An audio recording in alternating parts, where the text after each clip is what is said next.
চাঁপাইনবাবগঞ্জের কমস্তাপুরে জাতীয় বিশ্ববিদ্যালয়ের অধীনে অনার্স দ্বিতীয় বর্ষ পরীক্ষার ফরম পূরণের ফি বৃদ্ধির প্রতিবাদে বিক্ষোভ ও মানববন্ধন করেছে শিক্ষার্থীরা। রোববার বেলা 12:30টার দিকে রহনপুর ইউসুফ আলী সরকারি কলেজের প্রধান ফটকের সামনে দাঁড়িয়ে ঘণ্টাব্যাপী কর্মসূচি পালন করেন তারা। বিক্ষোভ ও মানববন্ধন শেষে শিক্ষার্থীরা অধ্যক্ষ মনিরুল ইসলাম ডলারের নিকট একটি স্মারকলিপি প্রদান করেন।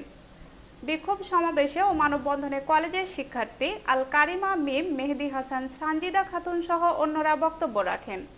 শিক্ষার্থীরা বলেন, জাতীয় বিশ্ববিদ্যালয়ের 90% শিক্ষার্থী নিম্ন মধ্যবিত্ত এবং অসচ্ছল পরিবারের। হঠাৎ করেই ফি বৃদ্ধির ফলে অনেক শিক্ষার্থী ভোগান্তির মধ্যে পড়েছে। শিক্ষার মান উন্নয়ন না করে ফি বাড়ানো সম্পূর্ণ অযৌক্তিক। আমরা অনতিবিলম্বে এই ফি প্রত্যাহার চাই। এ বিষয়ে রহনপুর ইউসুফ আলী সরকারি কলেজের অধ্যক্ষ মনিরুল ইসলাম ডলার বলেন, শিক্ষার্থীদের স্মারকলিপিটি গ্রহণ করেছি, তাদের দাবিগুলো জাতীয় বিশ্ববিদ্যালয়ে প্রেরণ করা হবে।